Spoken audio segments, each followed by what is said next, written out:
नमस्कार प्यारे विद्यार्थियों, आज पढ़ेंगे हम 1.3 और इसका प्रश्न संख्या 1 क्या दे रखा है। सिद्ध कीजिए कि √5 एक अपरिमेय संख्या है। तो आप सभी विद्यार्थियों को ये पता होगा कि जो संख्या √ के अंदर हो और उनका वर्गमूल बाहर नहीं निकलता वो सारी की सारी संख्याएं अपरिमेय संख्या ही होती हैं, और ये बात हमने बेसिक में भी पढ़ी थी। आइए थोड़ी सी जानकारी और प्राप्त करते हैं। इधर देखो, परिमेय परिमेय का मतलब इसको P/Q के रूप में लिख सकते हैं, और जहाँ पर Q का मान क्या नहीं होना चाहिए, 0 नहीं होना चाहिए। पहली बात, अपरिमेय का क्या सिस्टम है, अपरिमेय जिसको P/Q के रूप में नहीं लिख सकते। और जैसे √ का 2 हुआ, √ का 3, √ का 5, √ का 7, ऐसी तमाम संख्याएं जिनका वर्गमूल नहीं निकलता वो कैसी संख्या होती है, अपरिमेय संख्या होती है। आपको बेसिक में बताया था। इसमें एक बात आपको ये और ध्यान रखनी, सहअभाज्य तो सहअभाज्य संख्या कौन सी होती है, ऐसी दो संख्या जिनका कोई भी उभयनिष्ठ गुणनखंड नहीं हो उसे सहअभाज्य संख्या कहते हैं। जैसे 6 और 7 का कोई भी एक उभयनिष्ठ गुणनखंड नहीं है। जैसे मैं यहाँ पर 2 और 6 ले लूँ, इसका तो है 2 का इसमें भी जाता है इसमें भी जाता है, यानी ये सहअभाज्य संख्या नहीं है, इनका गुणनखंड रूप प्राप्त हो रहा है, यानी उभयनिष्ठ गुणनखंड प्राप्त हो रहा है। तो ऐसी दो संख्याएं जिनका कोई भी उभयनिष्ठ गुणनखंड प्राप्त नहीं होता वो सहअभाज्य संख्या कहलाती हैं। अब आपकी इसमें एक काम आती है प्रमेय, और वो प्रमेय है आपकी 1.3। और वो प्रमेय क्या कहती है कि P है ना, वो a² को विभाजित करता है। P a² को विभाजित करता है, तो P a² को विभाजित करता है तो P a को भी विभाजित करेगा। किसको विभाजित करेगा, a को भी विभाजित करेगा। ये आपकी प्रमेय 1.3 कह रही है कि अगर P a² को विभाजित कर रही है ना, यानी P वर्ग वाली संख्या को विभाजित कर रही है तो P बिना वर्ग वाली संख्या को विभाजित करेगी। उदाहरण के तौर पर ऐसे समझो, जैसे मैंने 6 ले लिया, 6 का वर्ग, और इसमें अगर मैं 2 का भाग लगाऊंगा तो इस 6 में 2 का भाग भी जाएगा। और ये कैसे जाएगा, ये इसका एक अलग फॉर्मूला भी है। जैसे 6 है ना, तो इसके अभाज्य गुणनखंड करो, ये आगे, तो इसमें 6 के वर्ग में 2 का और 3 का दोनों का भाग जाता है। अगर 6 के वर्ग में 2 का भाग लगाएंगे तो 6 में भी 2 का भाग जाएगा। अगर 6 के वर्ग में 3 का भाग लगाएंगे ना तो 6 में भी किसका भाग जाएगा, 3 का भाग जाएगा। ये तरीका है। तो इधर देखो 6 6 36 हो गए, 36 में 2 का लगाओ कितना आ गया, 18। और इसी तरह 6 में लगाओ कितना आ गया, 3 आ गया। अगर 3 का लगाते तो 12 आ जाता, और यहाँ पर कितना आ जाता, 2 आ जाता है। तो आपको ध्यान क्या रखना है, अगर किसी संख्या के वर्ग में उनके गुणनखंडों की किसी भी अभाज्य संख्या का भाग जाता नहीं, आप ऐसे समझ सकते हो। देखो गुणनखंड आप करके चेक कर लेना। आपको प्रमेय के रूप में क्या याद रखना है कि अगर वर्ग वाली संख्या में भाग जा रहा है ना तो बिना वर्ग वाली संख्या में भी उस संख्या का भाग जाएगा। सेम संख्या होनी चाहिए। समझ गए बात। अब देखो इधर प्रमेय को करते हैं। प्रमेय क्या दे रखी है, सिद्ध करना है अपरिमेय संख्या। तो ऐसे प्रश्नों में अपरिमेय संख्या तो दे रखी है, तो आपको उसका उल्टा मान लेना। क्या मान लेना कि ये परिमेय नहीं है, अपरिमेय नहीं है, परिमेय संख्या है। तो क्या लिखेंगे, माना कि √5 एक परिमेय संख्या है। माना कि √5 एक परिमेय संख्या है। हो गया। अगर परिमेय संख्या है तो इसको मैं किस रूप में लिख सकता हूँ, P/Q के रूप में लिख सकता हूँ। इसको a/b कुछ भी लिख सकते हो। और जहाँ अगर यहाँ b लिखा ना Q की जगह, तो यहाँ b बराबर क्या नहीं होना चाहिए, 0 नहीं होना चाहिए। अब देखो a और b यहाँ पर कैसी संख्या है, पूर्णांक संख्या है, परंतु यहाँ पर a और b का कोई भी उभयनिष्ठ गुणनखंड नहीं है। ये सहअभाज्य संख्या है। यहाँ पर a और b कैसी संख्या है, सहअभाज्य संख्याएं हैं। अब देखो इसके बट्टों में कुछ नहीं, क्या लगा लो, एक वज्र गुणा कर लो। देखो √5 की गुणा b से करोगे तो √5b आ जाएगा, और a की गुणा 1 से करोगे तो a आ जाएगा। अब यहाँ पर √ है ना, तो √ हटाने के लिए यहाँ पर हमें करना पड़ेगा वर्ग। तो वर्ग कभी एक तरफ नहीं होता है, दोनों पक्षों का वर्ग करने पर, दोनों पक्षों का क्या करने पर, वर्ग करने पर। अब देखो दोनों पक्षों का वर्ग करें ना तो √5b इसका भी क्या करेंगे, वर्ग, और a का भी क्या करेंगे, वर्ग। तो कभी भी √ वाली संख्या का वर्ग करते हैं तो उसका अंडररूट हट जाता है तो यहाँ पर क्या बच गया 5 और b का क्या हो गया स्क्वायर और बराबर क्या हो गया a स्क्वायर। आई बात समझ में? देखो इसको मान लेते हैं अपन समीकरण नंबर 1। अब देखो ये गुणा वाली संख्या कहाँ आती है? भाग में। तो हम इसको कैसे लिखेंगे लाइन के रूप में कि 5a स्क्वायर को क्या करता है? विभाजित करता है, विभाजित करता है, विभाजित करता है। अब वही पर में अगर ये स्क्वायर वाली संख्या को विभाजित करता है तो बिना स्क्वायर वाले को भी विभाजित करेगा, तो यानी कि 5a को भी विभाजित करेगा, विभाजित करेगा। और ये कौन कह रहा है? ये आपकी प्रमेय कह रही है 1.3, प्रमेय कह रही है 1.3। हो गया? अब देखो, अब आपको एक छोटी सी बात समझनी है कि अगर हम 5b स्क्वायर बराबर a स्क्वायर है तो हम 5 का भाग a स्क्वायर में लगा रहे तो पीछे क्या बच रहा है? b स्क्वायर बच रहा है। ये हो रहा है। तो अगर हम 5 का भाग a में लगाएंगे तो उत्तर कुछ और आएगा ना। जैसे देखो स्क्वायर वाली संख्या में भाग लगाने पर उत्तर अलग आता है और बिना स्क्वायर वाली संख्या में भाग लगाने पर उत्तर क्या आता है? अलग अलग आता है। तो a और b पूर्णांक संख्या है ना, तो हम इसमें कुछ आगे और मान लेते हैं। ऐसे देखो a स्क्वायर बराबर है, तो हम यहाँ पर a का मान कुछ और मान लेते हैं। जैसे a बराबर, इधर देखो आगे पीछे से कोई फर्क नहीं पड़ता, a बराबर है, यहाँ पर क्या मान लेते हैं? देखो जैसे ऐसे देखो यहाँ 5 का 5 लिखो, a आ गया b आ गया ना, यहाँ पर कुछ और मान लो यानी c मान लो। तो a बराबर अपन मान लेते हैं 5c। कितना मान लेते हैं? 5c। अब हम क्या करेंगे? हम करेंगे समीकरण 1 है ना, इसमें ये a का मान रख देंगे। इधर देखो a और b क्या है? पूर्णांक है और सहभाज्य संख्या ना, तो हमने एक पूर्णांक संख्या है ना, तो हमने इसकी जगह कोई दूसरा पूर्णांक लिखा, b की जगह कोई दूसरा। तो हमने a आ रखा था पहले, b आ रखा था, कुछ भी लिख सकते हो, p q r s t कुछ भी लिख सकते हो। हमने क्रमांक जैसे जैसे ही लिख दिया तो ये 5c हो गया। तो हम सीधा क्या लिखेंगे? समीकरण नंबर 1 में, समीकरण नंबर 1 में किसका मान? a का मान रखने पर, a का मान रखने पर ऐसे देखो। अब ये समीकरण 1 है ना, देखो सीधा लिखो तो सीधा लिख लो, नहीं तो मैं इसको ऐसे लिखता हूँ। देखो 5b स्क्वायर लिख दिया। अब a का मान समीकरण 1 में रखना, तो a का मान कितना है? 5c। और यहाँ पर क्या कर रखा? स्क्वायर। तो हम भी इस पूरे का क्या कर देते हैं? स्क्वायर कर देते हैं। तो इधर देखो ये आ गया 5b स्क्वायर बराबर ये आ गया 25c स्क्वायर आ गया। तो 5 एकम 5 और 5 पंजे 25 हो गया। तो b स्क्वायर बराबर क्या आ गया? 5c स्क्वायर आ गया ना। अब देखो वही तरीका पहले वाला सेम, क्या करोगे?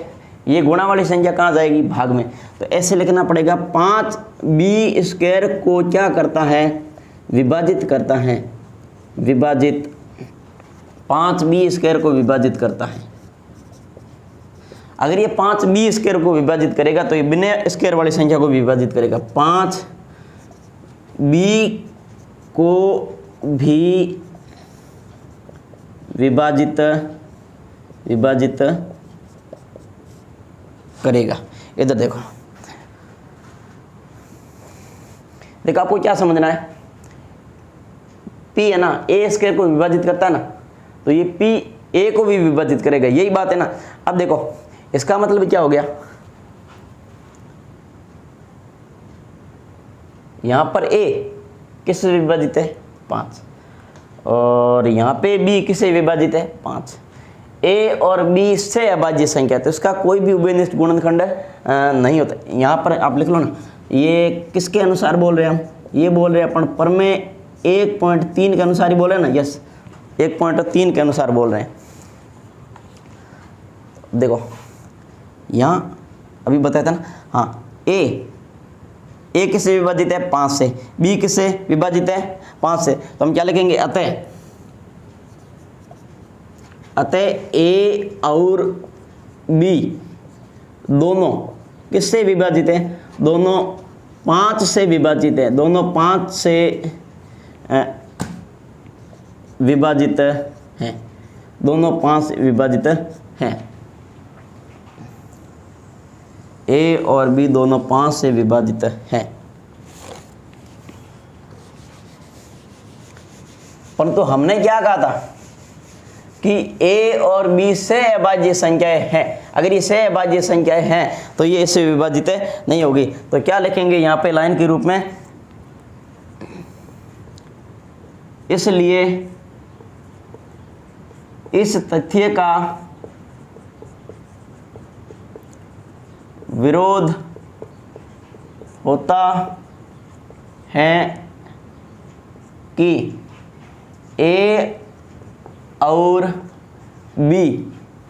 a और b में एक के अलावा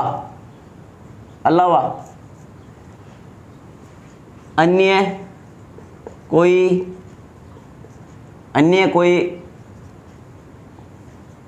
उभयनिष्ठ गुणनखंड नहीं है। देखो क्या ध्यान रखना है, अगर a और b 5 से विभाजित है ना, तो हम सीधा क्या लिखेंगे कि इसका मतलब इस तथ्य का विरोध हो रहा है कि a और b में एक के अलावा अन्य कोई दूसरा उभयनिष्ठ गुणनखंड नहीं है। देखो क्या बताया था, a और b क्या है, सहअभाज्य संख्या है। सहअभाज्य संख्या इसका मतलब उभयनिष्ठ गुणनखंड होता ही नहीं है, परंतु यहाँ पर हमने क्या साबित कर दिया, यानी पर मैं 1.3 के अनुसार यहाँ बढ़ते बढ़ते a और b दोनों किससे विभाजित कर दिया। अगर a और b दोनों 5 से विभाजित है ना, तो हमने यहाँ पर क्या लिखा, इसलिए इस तथ्य का विरोध होता है कि a और b में एक के अलावा अन्य कोई दूसरा उभयनिष्ठ गुणनखंड है ही नहीं। तो क्या लिखेंगे, अतः हमारी कल्पना क्या हो गई, गलत हो गई। अतः हमारी कल्पना गलत है कि √5 एक अतः हमारी कल्पना गलत है कि √5 एक परिमेय संख्या है। ये गलत हो गया ना, अतः हमारी कल्पना गलत है कि √5 एक परिमेय संख्या है। तो वापस लिखो, अतः प्रमाणित या निष्कर्ष निकलता है कि प्रमाणित होता है कि √5 एक अपरिमेय संख्या है। देखो अब मेरी बात सुनो, अब यहाँ √5 की जगह 3 आ जाए, 7 आ जाए, 2 आ जाए, कुछ भी नहीं करना, यहाँ सिर्फ चेंज होगा या अंक चेंज होंगे। सेम टू सेम ये तरीका रहेगा और सेम टू सेम आपको एग्जाम में भी यही लाइनें लिखनी है। ऐसा कैसा लिख दोगे आपको पूरे नंबर मिल जाएंगे। उतारो से अगला प्रश्न करते हैं।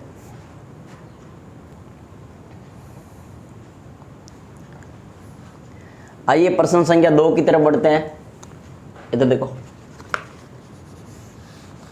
क्या लिख रखा है, सिद्ध कीजिए कि 3 + 2 √5 एक अपरिमेय संख्या। तो पीछे वाला सेम सिस्टम चलेगा। इधर देखो, माना कि 3 + 2 √5, अब यहाँ पे अपरिमेय लिख रखा है ना, हम यहाँ पे परिमेय लिखेंगे। माना कि 3 + 2 √5 एक परिमेय संख्या है। कैसी संख्या है, परिमेय संख्या है। अगर ये परिमेय संख्या तो इसको P/Q के रूप में लिखा जा सकता है ना, यस लिखा जा सकता है। तो 3 + 2 √5 और बराबर इसको लिख देंगे हम A/B के रूप में लिख देंगे, जहाँ पर B बराबर क्या नहीं होना चाहिए, 0 नहीं होना चाहिए। अब देखो बिना अंडरूट वाली सारी संख्या इधर ले आओ। कैसे, ऐसे देखो 2 √5 और बराबर क्या है A और बट्टे क्या है B, और ये प्लस का 3 इधर आएगा, किसका हो जाएगा, माइनस का हो गया। और यहाँ पर सीधा भी ला सकते हो या बाद में ले आना। देखो ये अंडरूट का 2 है ना, गुणा मैंने, ये कहाँ आ जाएगा, भाग में। तो मैं इसको यहीं, चलो इसको बाद में लिख देना। इधर देखो इसके बटन कुछ नहीं, क्या लगो 1, ये लिखो आप 2 √5 लिख दिया बराबर।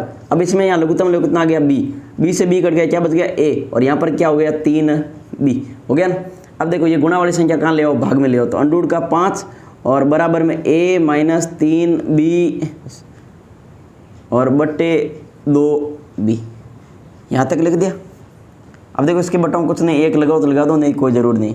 अब देखो यहाँ A B 3 और 2, ये सारी की सारी कैसी संख्या है, ये सारी की सारी आपकी पूर्णांक संख्या है। कैसी संख्या है? पूर्णांक संख्या। देखो इस प्रश्न में थोड़ा सा पीछे वाला लेंथ ही था, इसमें थोड़ा थ्योरिकल ज़्यादा चलेगा, इसका स्टेप इतना ही करना आपको। तो क्या लिखोगे? चूंकि यहाँ पर जो a, देखो पूर्णांक संख्या, इसका मतलब ये परिमेय संख्या हो गई। तो इसका मतलब यहाँ पे क्या हुआ कि जो आपका a, फिर यहाँ b, ये 2 और जो आपका 3 है ना, 3 क्या है? पूर्णांक संख्या है या पूर्णांक है। क्या है? पूर्णांक है। अगर a, b, 2 और 3 आपका अगर पूर्णांक है तो आप क्या बता सकते हो कि ये परिमेय संख्या है। क्या है? परिमेय संख्या। तो क्या लिखोगे? अतः a माइनस 3b और बट्टे 2b क्या है? एक परिमेय संख्या है। क्या है? परिमेय संख्या है। इसका मतलब क्या हुआ? अगर ये परिमेय संख्या है तो ये भी परिमेय संख्या होगी। तो क्या लिखेंगे? अर्थात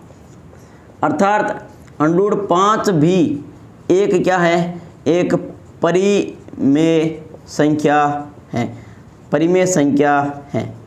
परंतु √5 कभी भी परिमेय संख्या नहीं होती। पीछे ही हमने प्रश्न में ज्ञात किया था ना, √5 कभी भी परिमेय संख्या नहीं है। तो क्या लिखेंगे?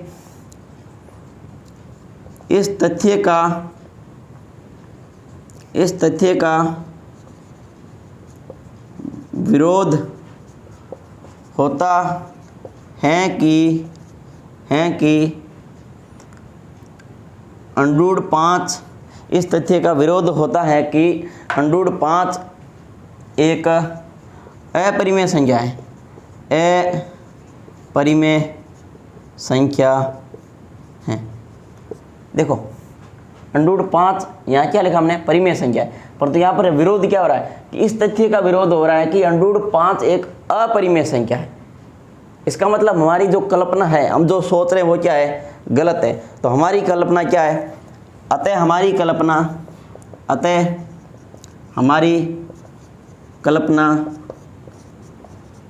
गलत है कि 3 + 2 √5 एक परिमेय संख्या है। यानी हम ये गलत सोच रहे हैं कि जो ये वाली संख्या है ये एक परिमेय संख्या है। परिमेय संख्या है। अतः निष्कर्ष निकलता है या अतः प्रमाणित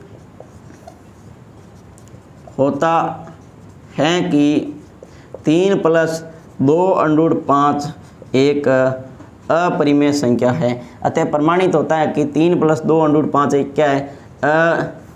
अपरिमेय संख्या है। ये आपका हो गया इतना ही, इतनी सीधा उतारो इसे।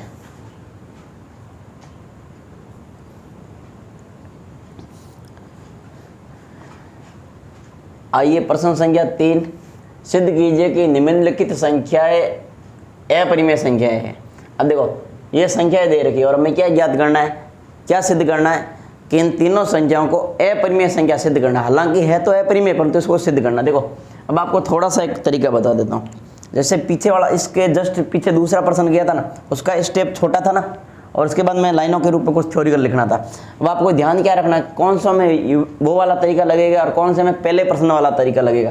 तो देखो जैसे √2 आ जाए, 3 आ जाए, 5 आ जाए, या आपके 1/√3 आ जाए, 1/√2 आ जाए, उसमें तो लगेगा आपके पहले वाला तरीका।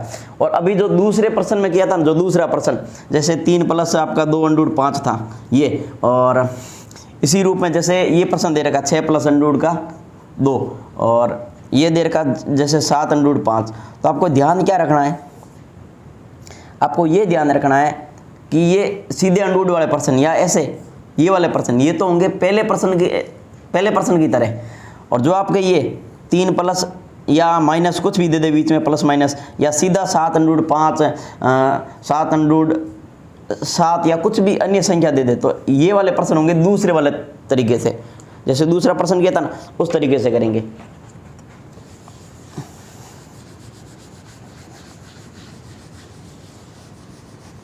देखो ज़्यादा बड़ा है नहीं, 3-4 स्टेप है, थोड़ा लंबा जरूर जाता है, कुछ आप लाइनों के रूप में लिखना, बाकी आप ऐसा कर दोगे तो एग्जाम में आपको पूरे में से पूरे नंबर मिल जाएंगे। इधर देखो,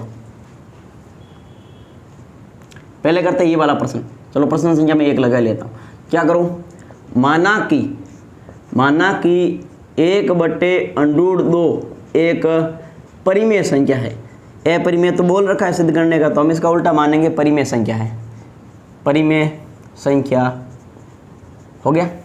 अब अगर ये परिमेय संख्या है तो इसको किस के रूप में लिख सकते हैं, P/Q के रूप में लिख सकते हैं, या A/B के रूप में लिख सकते हैं, जहाँ B बराबर क्या नहीं होना चाहिए, 0 नहीं होना चाहिए।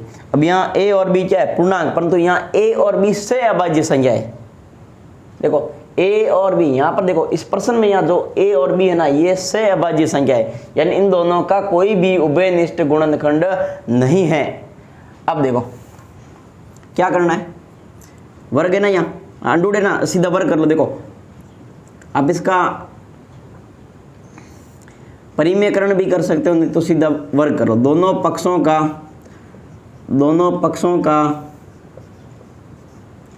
वर्ग करने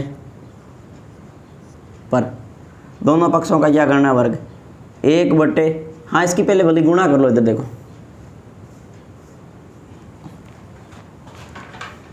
देखो भले गुणा कर लो, भले सीधा करना चाहो सीधा कर लो। देखो हाँ भले सीधा कर लो, हो जाएगा। दोनों पक्षों का वर्ग करने पर, तो 1/√2 इसका भी क्या करेंगे, वर्ग, और A/B इसका भी क्या करेंगे, वर्ग। तो 1 का वर्ग 1 हो जाएगा, और ये इसका अंडूड हट जाएगा, और बराबर में क्या बचेगा, A²/B²। A² क्या हो गया, B² हो गया। अब भले गुणा कर लो। इधर देखो, इसकी इससे कर लो, इसकी इससे कर लो, तो B² बराबर क्या हो गया, ये 2A² हो गया। अब देखो वही बात, गुणा वाली संख्या कहाँ जाती है, भाग में जाती है, तो क्या लिखूंगा, 2B² को क्या करता है, विभाजित करता है, विभाजित करता। अगर 2B²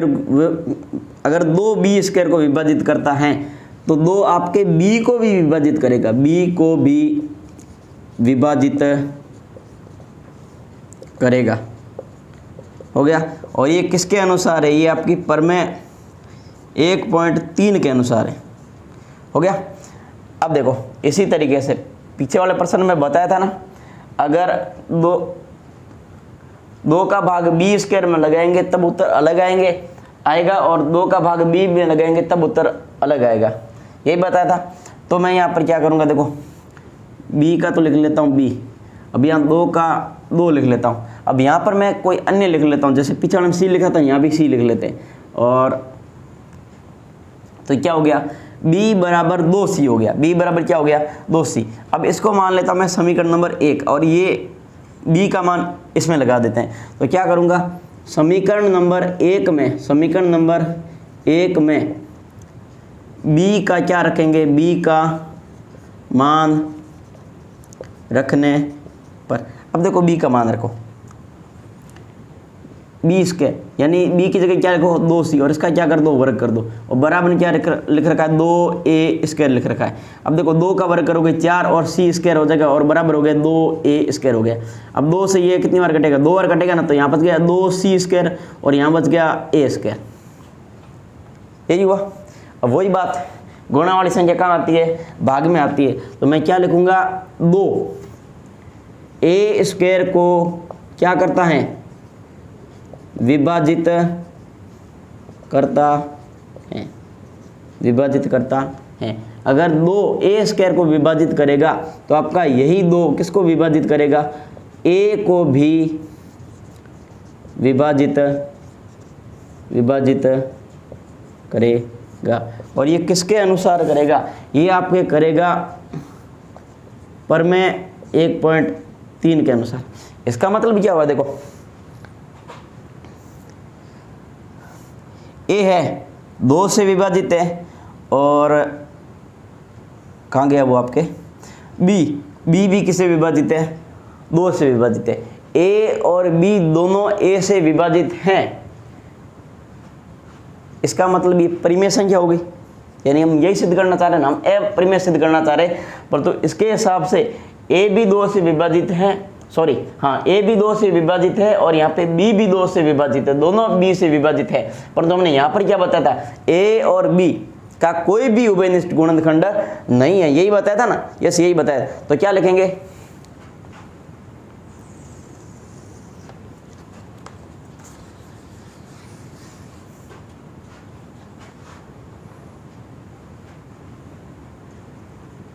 आते हैं ए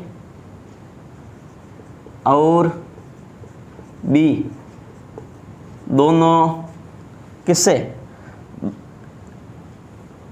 2 से क्या है, विभाजित हैं। अतः ए और बी दोनों आपके 2 से विभाजित हैं। इसका मतलब क्या हो गया, पीछे वाली सेम लाइन लिखेंगे, इसलिए इस तथ्य का विरोध होता है कि ए और बी में एक के अलावा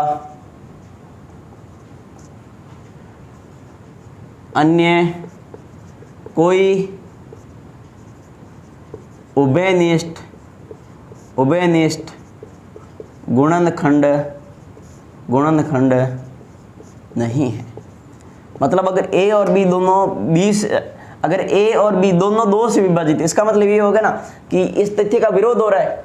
हमने तो ये कहा था कि एक और बी से अभाज्य संख्या, इसका मतलब इनका कोई उभयनिष्ठ गुणनखंड है ही नहीं, परंतु इस तथ्य का विरोध होता है कि ए और बी में एक के अलावा अन्य कोई दूसरा उभयनिष्ठ गुणनखंड नहीं है। अतः हमारी कल्पना क्या हो जाएगी, गलत हो जाएगी। अतः हमारी कल्पना गलत है कि क्या लिखेंगे इसकी जगह, अतः हमारी कल्पना गलत है कि 1/√2 एक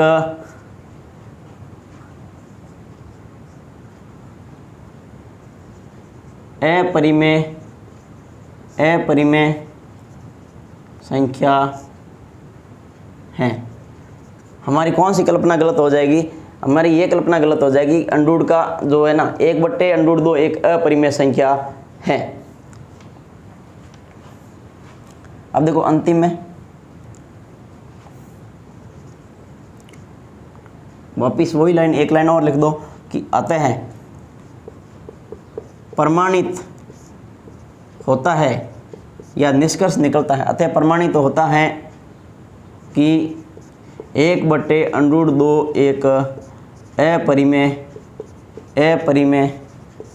संख्या।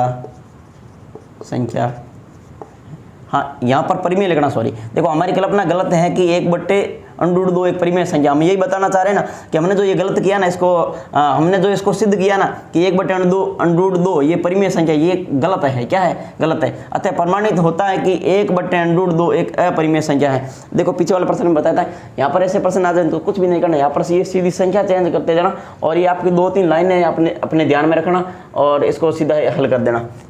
इसको उतारो, अगला प्रश्न करते हैं।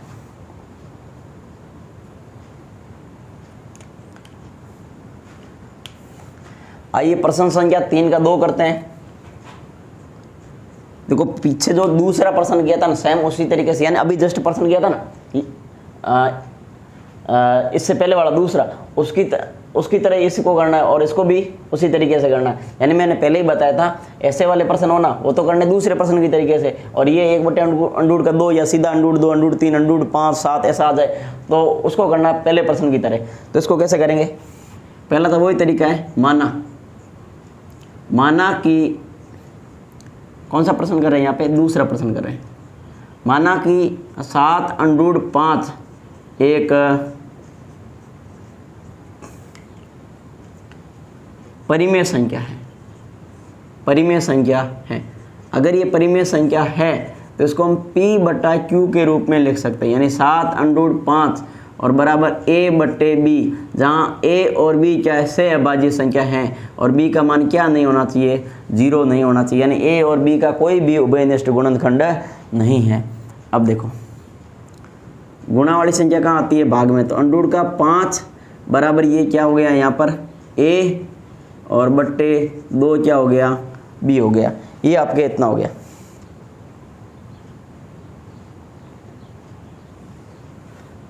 अब देखो, अब इसको कैसे करेंगे, अरे यहाँ 7 हैं, सॉरी, ये हो गया आपके a बट्टे कितना हो गया, 7b। अब पीछे वाला जो हमने प्रश्न किया था ना, जस्ट क्या लिखा था, यहाँ देखो अंडूड 5 तो है परिमेय सीधा दिखाई दे रहा है, इसको छोड़ो, आपको यहाँ पे a दिखाई दे रहा है, 7 दिखाई दे रहा है और आपको b दिखाई दे रहा है ना, ये सारी की सारी क्या है, ये सारी की सारी पूर्णांक संख्या है, पूर्णांक संख्या। इधर देखो क्या लिख सकते हैं, चूंकि के रूप में लिखोगे a b और 7 क्या है, पूर्णांक है, क्या है, पूर्णांक है। अगर ये पूर्णांक है तो हम अतः के रूप में क्या लिख सकते हैं, अगर ये पूर्णांक है तो अतः ये a बट्टे 7b क्या है, परिमेय संख्या है। पूर्णांक कोई परिमेय कहते हैं ना, तो ये परिमेय संख्या हो गई, p बटा q के रूप में आ गई ना, तो a बट्टे 7b परिमेय संख्या है, परिमेय संख्या है। अर्थात अगर ये परिमेय संख्या तो इसके तो ये बराबर में दे रखी है, इसका मतलब अंडूड 5 अर्थात अंडूड 5 भी एक क्या है, एक परिमेय संख्या है। परंतु देखो अगर ये परिमेय संख्या है तो यहाँ पर तो विरोध हो रहा है ना कि अंडूड 5 एक अपरिमेय संख्या है, देखो, परंतु इस तथ्य का विरोध होता है कि अंडूड 5 एक अपरिमेय संख्या, अंडूड 5 एक कैसी है, अपरिमेय संख्या है।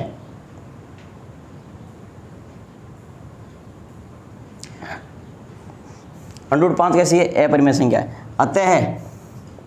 अतः हमारी कल्पना गलत है कि 7 अंडूड 5 एक क्या है, हाँ अगर ये हाँ परिमेय संख्या है। अतः हमारी कल्पना गलत है कि 7 अंडूड 5 एक परिमेय संख्या है। अतः प्रमाणित होता है कि, देखो लाइनों के रूप में कुछ थोड़ा कुछ याद रखना है, ये 7 अंडूड 5 एक अपरिमेय संख्या है, अपरिमेय संख्या है। देखो a b और 7 पूर्णांक है, इसका मतलब पूर्णांक है ये, तो ये कैसी संख्या होगी, परिमेय संख्या होगी। अगर ये परिमेय संख्या है तो इसके बराबर में लिख रखा है, इसका मतलब ये भी परिमेय संख्या हो गई। परंतु इस तथ्य का क्या हो रहा है, विरोध होता है कि अंडूड 5 एक अपरिमेय संख्या, यहाँ पर विरोध हो गया। अतः हमारी यहाँ पर कल्पना क्या है, हमारी कल्पना गलत है कि ये एक परिमेय संख्या है। अतः प्रमाणित होता है कि 7 अंडूड 5 एक अपरिमेय संख्या है। ये इतना ही था, इसको उतारो, अगला प्रश्न करते हैं।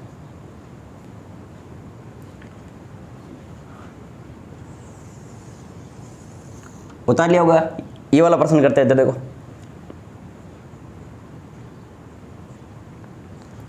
6 प्लस अंडूड का 2 है ना, ये इधर देखो, इसमें भी क्या करेंगे, माना। देखो सेम टू सेम, ये आपको ये 2-3 लाइनें याद रखनी है, बाकी ऐसा कुछ नहीं। इसमें थोड़ा थ्योरिकल प्रश्न है, आपको इस लाइनों के रूप में याद रखना, आपको अच्छे नंबर मिल जाएंगे इसमें। देखो अब ये वाला प्रश्न करना है। माना कि 6 प्लस अंडर का 2 एक परिमेय संख्या है। कैसी संख्या है? परिमेय संख्या है। अगर ये परिमेय संख्या है तो इसको हम P बटा Q के रूप में या A बटा B के रूप में लिख सकते हैं, जहाँ A और B दोनों से अभाज्य संख्याएं हैं। अब देखो A और B,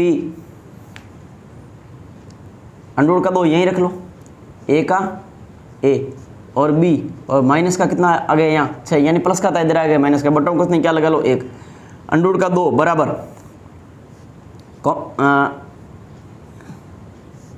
लघुत्तम का क्या गया देखो B कट गया, A बच गया, और यहाँ पर क्या हो गया 6B हो गया। अब देखो ये स्टेप और ये स्टेप सेम, इतना ही करना है इसको। देखो जहाँ तक हल हो रहा है वहाँ तक हल कर लो, अब इसको छोड़ो।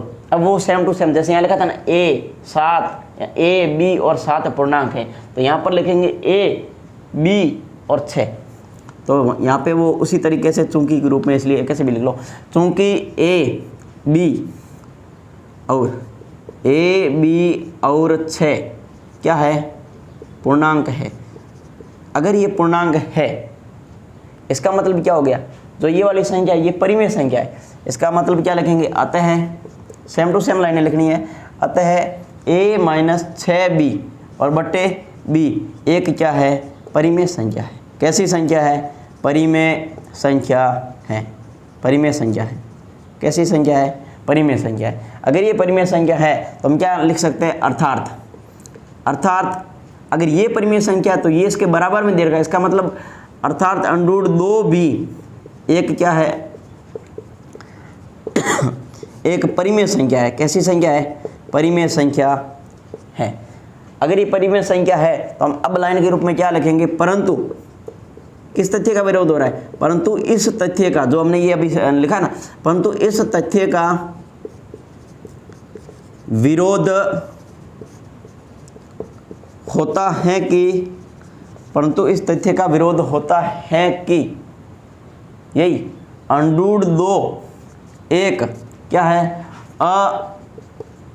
अपरिमेय संख्या है। अंडर 2 एक क्या है? अपरिमेय संख्या है। इसका मतलब हमारी कल्पना क्या हो गई? अतः हमारी कल्पना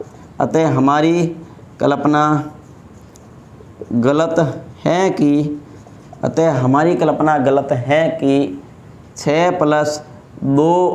प्लस अंडर का 2 एक क्या है? परिमेय संख्या है। ये हमारी कल्पना क्या है? गलत है। परिमेय संख्या है। परिमेय संख्या है। ये कल्पना गलत हो गई तो क्या लिखेंगे? वापिस अतः के रूप में लिखो। अतः प्रमाणित होता है या निष्कर्ष निकलता है, आप कुछ भी लिख सकते हो इसकी जगह। हमने प्रमाणित लिखा तो यहाँ भी प्रमाणित लिख देते हैं। अतः प्रमाणित होता है कि 6 प्लस अंडर का 2 एक अपरिमेय संख्या है। अपरिमेय संख्या है।